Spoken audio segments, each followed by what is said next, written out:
Welcome to this IELTS listening practice test.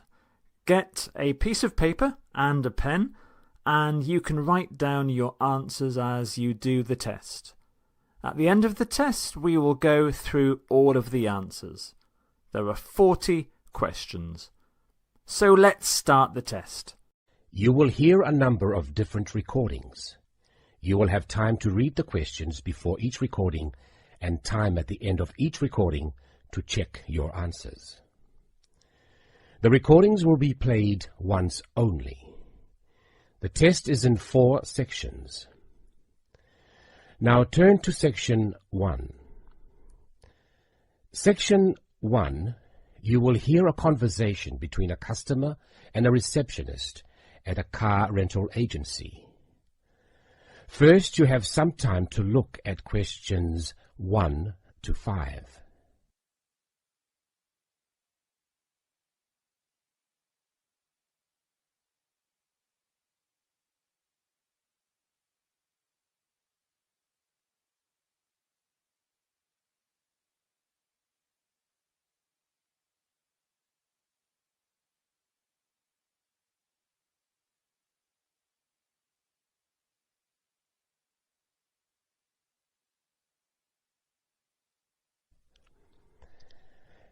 Now listen and answer questions 1 to 5.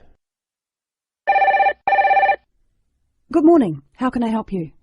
Hello, is this Southern Rental Car? Yes, it is. I wonder if you could help me. I'm ringing from Nelson, but I'm coming over to Auckland for 12 days and I'd like to hire a car. Okay, I'll fill in a booking for you now. First, can I take your name? Yes, it's William Waddell. Sorry, could you spell your surname? Yes, it's Waddell. Thanks. Now, can I have an address and phone number? Sure. I live at 10 Robin Place. That's Robyn Place. And that's Nelson, isn't it? That's right. Do you want my home number or my mobile? Home number will be fine. Okay, it's 07263 8666. Great. Now, can I also have a credit card number? Do I have to pay by credit card? Well, we need a credit card number as a guarantee. It's a standard policy for car rentals. Okay, well, I'll pay by Visa then. The card number is 4550-1392-8309-3221. And the expiry date? Sorry? Your card, when does it expire? Oh, next July. Right. Now, how long did you want the car for? 12 days, did you say? No, I only need a car for 10 days, from the 2nd to the 11th of next month.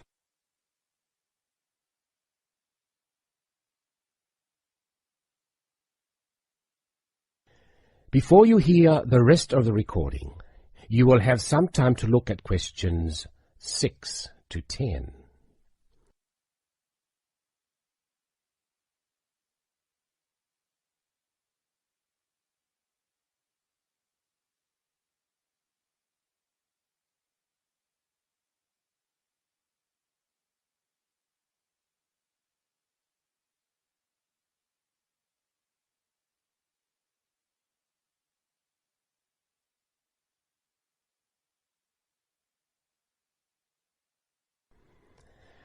Now listen and answer questions 6 to 10. Now, what type of car are you looking to hire? Well, I'm not too worried about the model of the car, but I understand that you have rental cars from just $25 a day. Is that correct?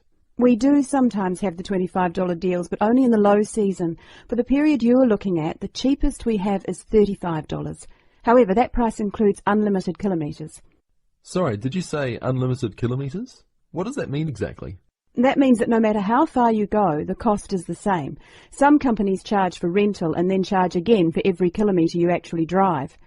Well, I am going to be travelling quite long distances. I'm visiting relatives and they live quite far apart from each other. So unlimited kilometres are probably a good idea. If you're travelling long distances, you would be better off with an automatic.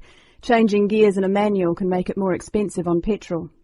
Okay, I'll take the automatic then. Right. So that's an automatic car for 10 days from the 2nd to the 11th. That's all booked. Is there anything else I can help you with? No, that's fine. Oh, sorry, what do I need to bring with me when I pick up the car? All you need is your driving licence. Right. Well, thanks very much. Bye. That is the end of section 1. You now have half a minute to check your answers.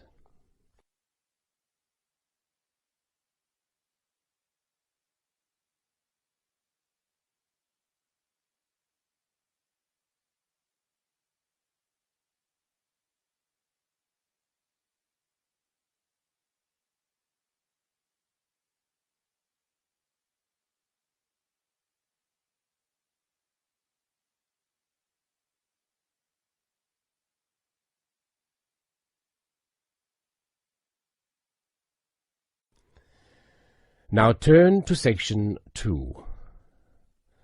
Section 2. You will hear someone talking about travelling around New Zealand. First, you have some time to look at questions 11 to 15.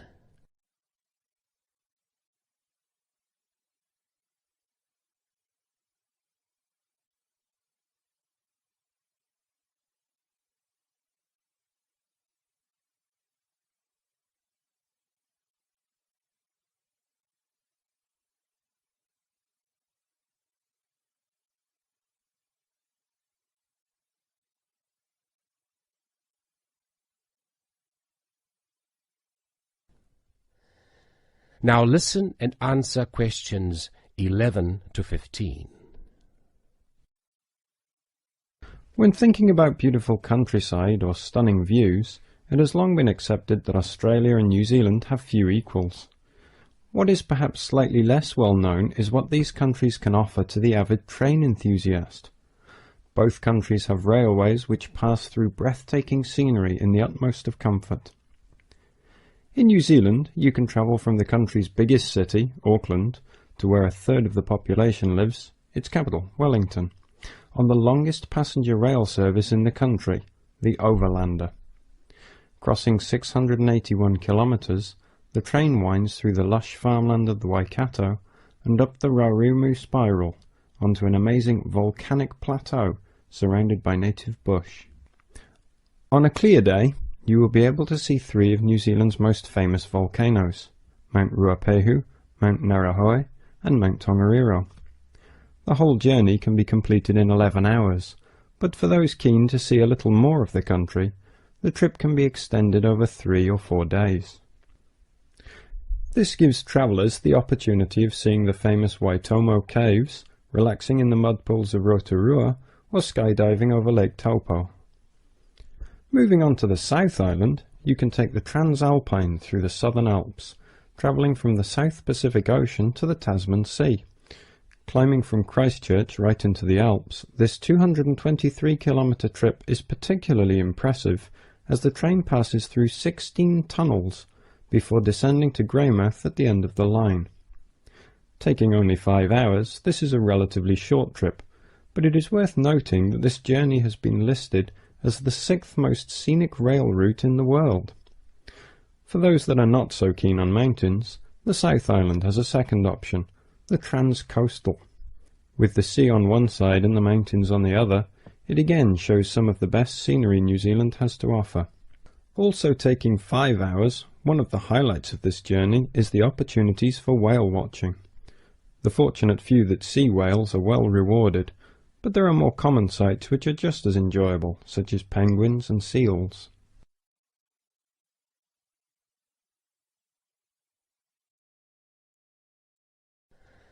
Before you hear the rest of the recording, you have some time to look at questions 16 to 20.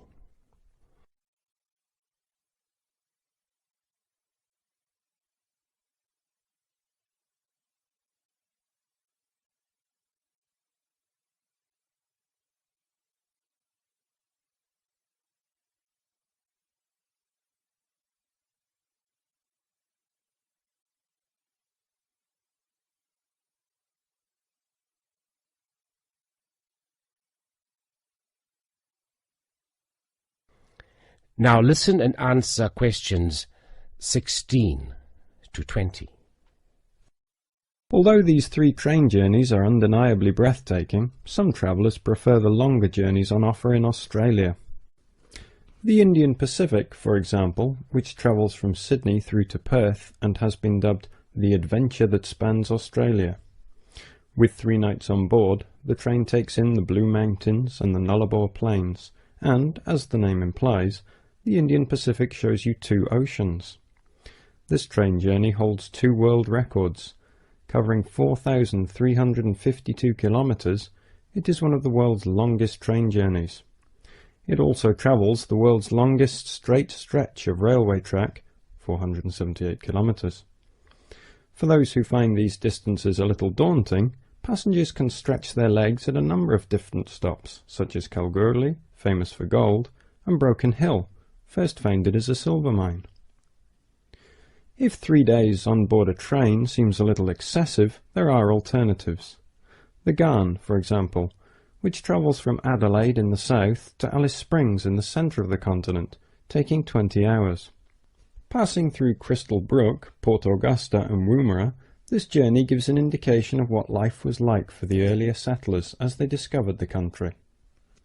Along the way, you can also see the Iron Man sculpture, which was constructed by railway workers to commemorate the 1 millionth concrete sleeper laid during the construction of the line. Finally, just a quick word about the Overland, which runs between Melbourne and Adelaide. As the first train to travel between the capitals of 2 states, it is a historic as well as relaxing way to travel, and is famous for being the oldest long-distance train journey on the continent. With so many memorable journeys to choose from, the only problem you will have is knowing which one to do first. That is the end of section 2. You now have half a minute to check your answers.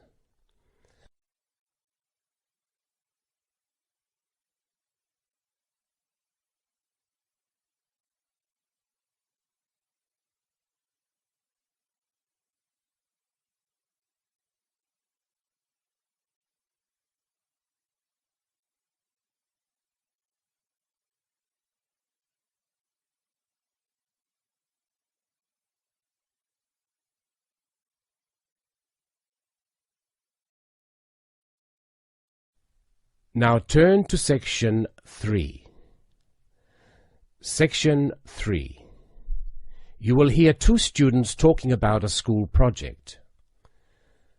First, you have some time to look at questions 21 to 25.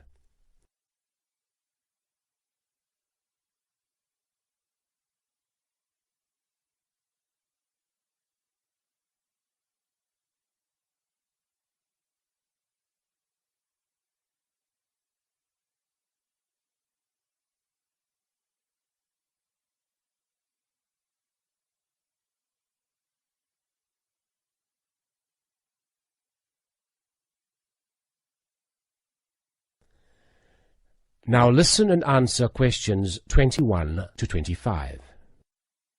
Hi, Lynn. How's your project coming along? Oh, not very well. I've got all the information, but I can't seem to organise it into a presentation. Well, you'd better hurry. You only have 1 more week. Yes, that's okay. It's just that... Oh. Well, why don't you try your presentation on me? Maybe I can help. Oh, really? Great. OK, well, I've chosen solar power for my subject, and I'm going to talk specifically about domestic water heating. You know, like the ones popular in America. I've got some facts here. Oh, that's good. But just start your presentation from the beginning. Oh, right. Well, here we go then. There are many reasons why we should be looking elsewhere for energy sources. As most people are aware, fossil fuels and other such non-renewable sources are by definition finite, so something needs to be in operation soon. Currently, there are a number of alternative energy sources available which can, with a little preparation, be used to provide for a significant part of our domestic energy requirements. In this presentation, I am focusing on solar power and its application as a domestic water heater. As a renewable energy source, solar power is in many ways ideal. The amount of the sun's energy which reaches the Earth every minute exceeds the energy that the global population consumes in a year. Although scientists argue that it is not finite, Sunlight is certainly a long-lasting resource which is not depleted through use, and solar power converters use this energy without needing any complex moving parts. Once collected and stored, solar energy can be used for many purposes, but it is becoming increasingly popular as a domestic heating source. Generally, a building that is heated by solar power will have its water heated by solar power as well, and this has even worked in areas that are not exposed to long hours of direct sunlight, such as the United Kingdom, although not so well as in warmer climates. Why have you stopped? Well, that's all I've got so far. Oh, well. Start by talking about how effective it is. Oh, okay. Well, there are a number of factors that influence how efficient solar power can be. The first, obviously, is the amount of sunlight, and this is dependent on season, time of day, and climate. Although the UK has something of a bad reputation for sunshine, it is actually quite productive during some parts of the year. Given a sufficient size of solar panel and water storage tank, solar power can provide all of our water heating requirements in June and July, and even provide the majority until October. From October to the end of the year, this figure falls dramatically. December is the least productive, being able to supply less than 5% of the average household's hot water requirement. It is at this point that solar power needs to be supplemented with a more traditional form of heating. From January, solar power becomes more effective at a rate of about 20% per month, although this rise decelerates to around 18% by May.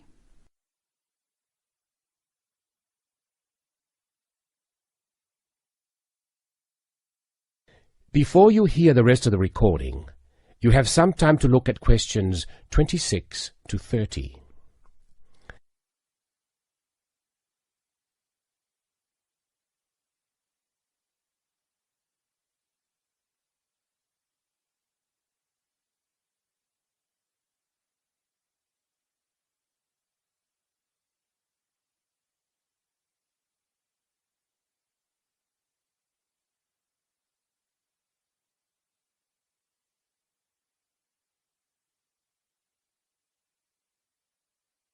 Now listen and answer questions 26 to 30. Now say something about this water heater. Do you have any information about that? Oh yes, I've got an illustration of a water tank here. Well, that's good, but you'll have to describe it. Right. Well, the ideal water tank in the UK has a capacity of 45 to 50 litres, but must be at least 40 litres to be effective. The solar coil is put in the bottom of the tank to heat the water. Now remember that solar heated water will not get quite as hot as fossil fuel water heaters.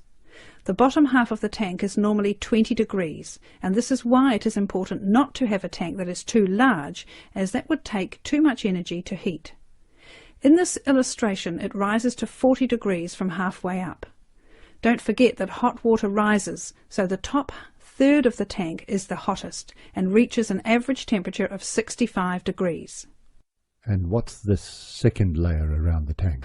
Oh, that's insulation. Because the tank is often either outside or just under the roof, rigid foam is used as an insulation layer. It should be at least 80 millimetres thick all around. Well, that seems like a good presentation. All you need to do is to prepare some short notes and a larger illustration so you can use it as a demonstration and you'll be fine. Oh, you think so? Well, thanks very much for the help. Maybe I could do the same for you one day. Maybe. Anyway, I have to go. Good luck. Thanks. Bye. That is the end of section 3. You now have half a minute to check your answers.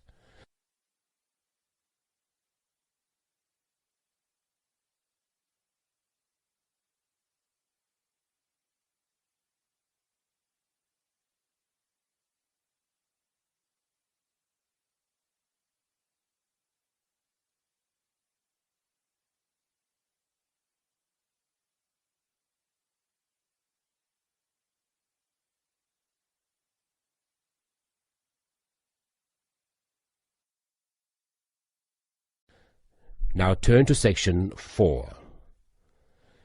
Section 4.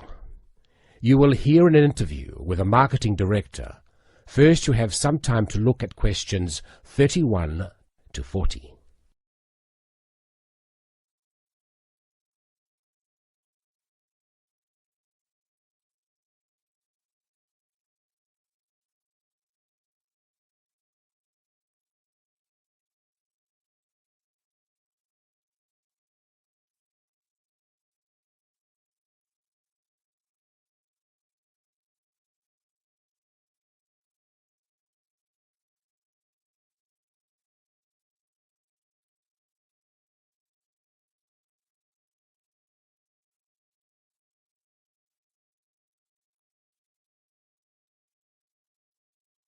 Now listen and answer questions 31 to 34.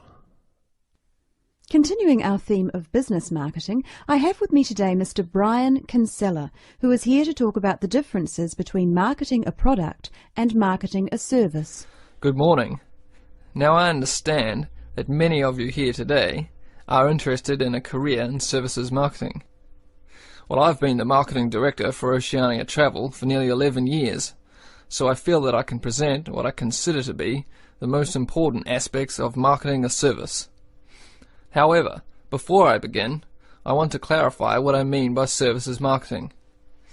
This not only means aspects like holiday destinations, but also professional services such as legal advice. In short, anyone that sells a service. Actually, a lot of the traditional services such as lawyers, accountants, etc. have not felt too comfortable marketing their services. It's almost perceived in industries such as these that the need to market indicates a weakness in the services provided. However, more and more such industries are realizing the importance of marketing to sustain their customer numbers, especially when their competitors are marketing themselves. Now, the main difference between marketing a product and a service is that the customers cannot understand exactly what the service will be. They can see a product and can comprehend exactly what the product will do for them. A service is more intangible. By that, I mean whatever each customer gains from the service is often very personal. For example, with a travel agency, clients choose to travel abroad for a multitude of motives. Some people travel overseas for the experience and really want to get to know the culture of the local people. Others wish to escape from reality, totally relax in sophisticated comfort, and be waited on hand and foot. Obviously, our clients will not be judging what we offer by the same standards, and travel agents, like other such service industries, have an extremely difficult job in satisfying a range of customers from diverse backgrounds with different expectations. Our company has overcome this dilemma in a number of ways. First of all, our travel consultants are given extensive training in customer service and buyer behavior. Our aim is not just to be a profit-making organization, but also to meet and exceed the expectations or dreams of our clients. Our mission statement, in fact, is primarily to offer a service which is above and beyond the hopes of our clients. In addition, we regularly visit the tourist destinations we promote and inform all of our staff about any changes in specific areas. Not only is it important to be fully informed about every possible aspect of the service you are marketing, it is also essential to constantly improve the service offered. At Oceania Travel, we regularly conduct surveys with all of the people that visit our resorts of choice. Any negative feedback we try to remedy at once. Our clients are met by a company representative during their stay, and we have a set procedure for dealing with any complaints. Our clients are not expected to have to approach the hotel reception, as we have a 24-hour contact service direct to our representatives, and this representative should always welcome any customer problems or questions. In the event of a complaint, the representative will then try to remedy the complaint with the hotel. If the problem cannot be rectified by the hotel manager, our representative is authorized to remedy the situation him or herself. For situations beyond the representative's authority, our complaints department is contacted. The complaints department guarantees a solution within the day. If the customer is still not satisfied, they are welcome to approach our head office on their return. So you see that marketing a service is catering more for the client's expectations than anything else, and it is that which makes services marketing a very intricate business.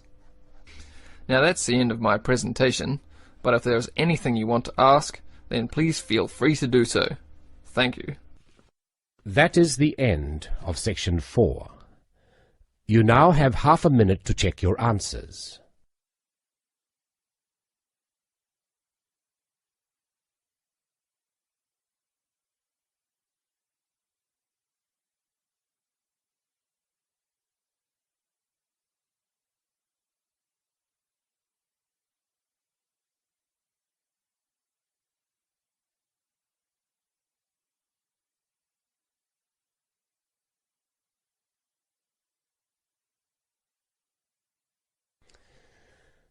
That is the end of the listening test. You now have 10 minutes to transfer your answers to the answer booklet. If you've got between 9 and 15 marks, that's a band 4. For band 5, you need between 16 and 22. Band 6, between 23 and 29. Band 7, 30 to 34. Band 8, 35 to 38. And if you got 39 or 40, you will get a band 9. So thanks for doing the tests. I hope you did well. And please don't forget to share and like this video. And if you want to get more videos like this, please subscribe to the channel.